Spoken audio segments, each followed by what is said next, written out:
સો કેમ છો TAT higher સેકન્ડરીના જે પણ શિક્ષકો એક્ઝામ આપવાના છે એ લોકો માટે આ શનિવારે એક્ઝામ છે 8 તારીખે. તો એના માટેની થોડીક માહિતી એટલે કે કઈ કઈ બાબતોનું તમારે ધ્યાન રાખવાનું, સેન્ટર ઉપર કઈ વસ્તુનું ધ્યાન રાખવાનું, કઈ વસ્તુ લઈ જવાની હશે, ત્યાં પરીક્ષામાં પુરવણી તમને કેટલા પેજની મળશે, કેટલા પેજમાં કેટલી વસ્તુ ખતમ થવી જોઈએ, કેટલા સમયમાં તમે કેટલી વસ્તુ ખતમ કરી શકશો, એ બધી માહિતી આજે હું તમને વારાફરતી સમજાવીશ. આજે આપણે જોઈશું કે પેપર સ્ટાઇલ કઈ ટાઈપની હશે, એક્ઝામ સેન્ટર ઉપર શું લઈને જવાનું, પેપર પૂરું આપણા ટાઈમ પ્રમાણે થાય એ પ્રમાણેની સ્પીડ કઈ રીતે રાખવી, એની સંપૂર્ણ માહિતી હું તમને આજે આપીશ. સૌથી પહેલાં તો આપણે પરીક્ષામાં સાથે શું રાખવું, શેની જમને જરૂર પડશે. એના માટે સૌથી પહેલાં તો હોલ ટિકિટ જે આપણે ઓનલાઈન ડાઉનલોડ કરી એની ઝેરોક્સ રાખવાની, એની ઉપર તમારે ખાસ તમારો ફોટો ચોંટાડી દેવાનો. એક ઓરિજિનલ આઈડી પ્રૂફ રાખવાનું, આધાર કાર્ડ, ચૂંટણી કાર્ડ, લાઇસન્સ, કોઈ પણ વસ્તુ તમે જોડે રાખી શકો છો. કઈ પેન તો કાળી પેન, વાદળી બોલપેનનો તમે યુઝ કરી શકો છો, પેન્સિલ, રબર અને ફૂટપટ્ટી તમે આકૃતિ બનાવવાની હોય તમારા વિષય પ્રમાણે તમને ખ્યાલ હશે. પાણીની જે બોટલ હોય એ પ્રમાણે આપણે જે રીતે બોર્ડની એક્ઝામ થાય કે ટ્રાન્સપરન્ટ હોવી જોઈએ જેથી કોઈ ચીટિંગ ના કરી શકે એની અંદરથી. એના પછી આવશે ટાઈમ મેનેજમેન્ટ કઈ રીતે કરવું. તો સૌથી પહેલાં તો તમને પહેલાં પેપર માટે કેટલો ટાઈમ આપવામાં આવશે, 2.5 કલાકનો સમય આપવામાં આવશે, એટલે કે 150 મિનિટ. પેપર કેટલા માર્ક્સનું હશે તો કે 100 માર્ક્સનું પેપર હશે. તો સૌથી પહેલાં આપણે અહીંયા પહેલી વસ્તુ શું પૂછેલી હશે તો પ્રશ્ન 1ની અંદર પૂછેલો હશે નિબંધ. નિબંધ લખવા માટે તમારે 2 નિબંધ ત્યાં લખવાના હશે 10-10 માર્ક્સ માટે, એટલે કે ઓલમોસ્ટ તમારે 2 થી 2.5 પેજ અથવા તો 6 થી 7 ફકરા લખવા પડશે. તમે કેટલો ટાઈમ એની પાછળ ખર્ચ કરી શકો છો તો 35 થી 40 મિનિટની અંદર બંને નિબંધ તમારા પતી જવા જોઈએ.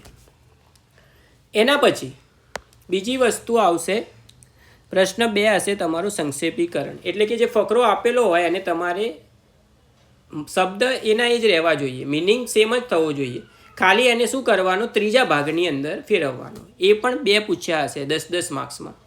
એ તમારે કેટલા ટાઈમમાં પતવા જોઈએ તો કે 30 મિનિટની અંદર એ વસ્તુ તમારી પતી જવી જોઈએ. એના પછી ત્રીજો જે સવાલ હશે એ તમારો હશે પત્ર લેખન. 2 પત્ર લખવાના હશે. પત્રનું માળખું આપણે આગળ જોઈશું. એ તમારો ટાઈમ કેટલો લેવો જોઈએ તો કે 25 મિનિટનો સમય એમાં લાગવો જોઈએ.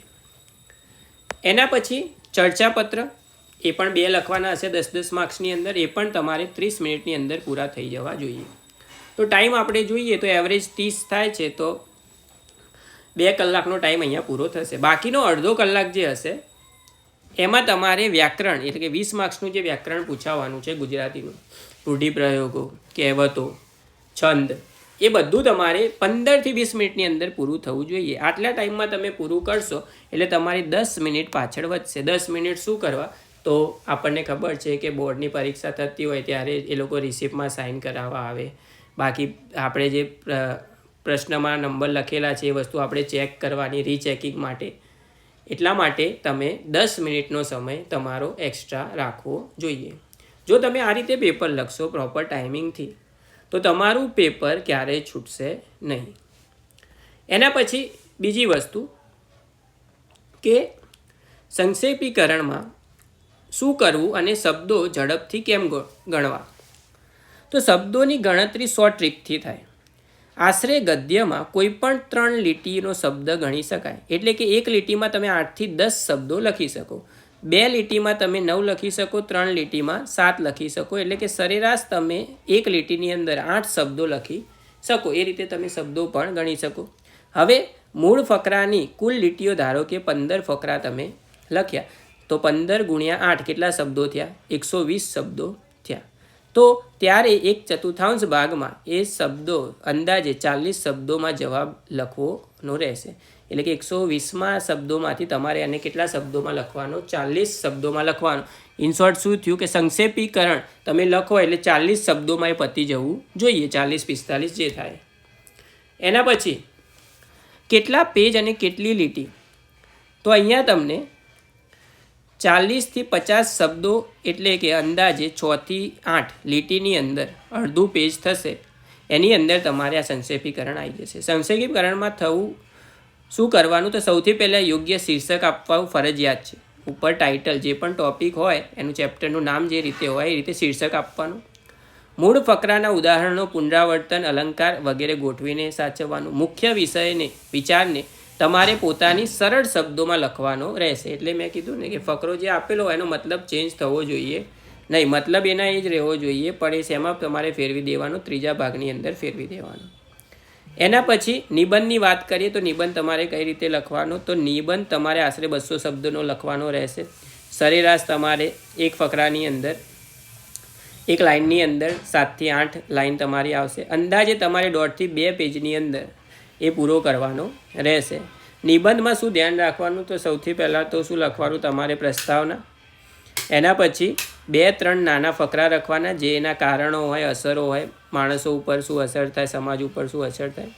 પછી 2 ફકરા લખવાના, હકારાત્મક અને નકારાત્મક, અને છેલ્લા ફકરાની અંદર એનું શું લખી નાખવાનું, પ્રસ્તાવના જેવું લખી નાખવાનું કે એન્ડ બધાનું સાર શું નીકળશે. એના પછી પત્ર લેખનમાં શું ધ્યાન રાખવાનું, તો પત્ર તમારે 100 શબ્દનો લખવાનો રહેશે. 2 પત્ર લખવાના 10-10 ગુણ આવેલા છે.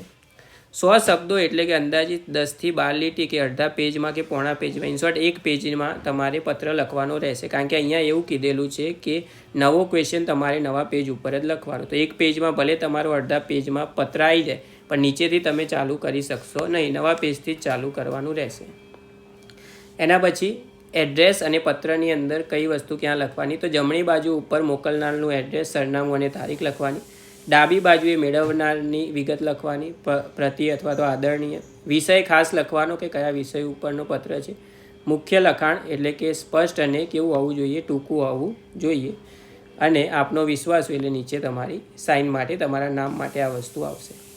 હવે પેજની અંદર કેટલી લીટી છોડવાની, વધારાની પુરવણી મળશે કે નહીં, તો અહીંયા વધારાની પુરવણી તમને એક પણ આપવામાં આવશે નહીં. 24 પેજની સપ્લિમેન્ટરી આવશે, એની અંદર 100 માર્ક્સનું તમારે લખવાનું રહેશે. નિબંધ, પત્ર, ચર્ચાપત્ર, સંક્ષેપીકરણ અને વ્યાકરણ બધું તમારે 24 પેજની અંદર જ પૂર્ણ કરવાનું રહેશે. 24 પેજની અંદર પૂર્ણ ના થાય તો ત્યાં સપ્લિમેન્ટરી હશે જ નહીં, કારણ કે એક પર સ્ટુડન્ટ એક સપ્લી ત્યાંથી આપવામાં આવી હશે. તો તમે લાગતું હોય કે એક લીટી છોડીને લખશો તો બી તમારી સપ્લિમેન્ટરી પૂરી નહીં થાય, તો તમે લખી શકો છો, બાકી લીટી છોડવાની કોઈ જરૂર નથી. એના પછી આ વસ્તુ ખબર જ હશે કે પેપરની અંદર કોઈ ચિહ્ન કે વસ્તુ કરવાની નથી.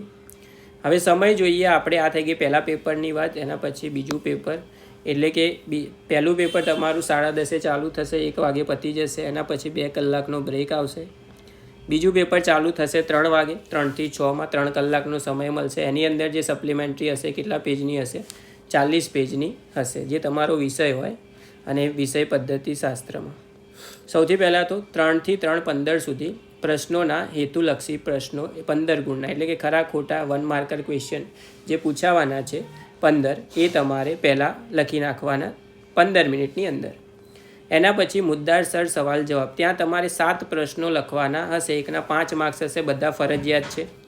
તો એ પણ તમારે મુદ્દા પ્રમાણે લખી નાખવાના. કેટલા મિનિટની અંદર, 75 મિનિટની અંદર, એટલે કે 1 કલાક ને 15 મિનિટ તમારી થવી જોઈએ. એના પછી 4:30 થી 5:20 સુધી, એટલે કે 50 મિનિટની અંદર તમારે 4 માર્ક્સના સવાલો, આગળના 5 માર્ક્સના હતા એના કરતાં નાના, એટલે કે 4 માર્ક્સના સવાલો તમે લખશો 50 મિનિટની અંદર. 7 સવાલો લખવાના હશે.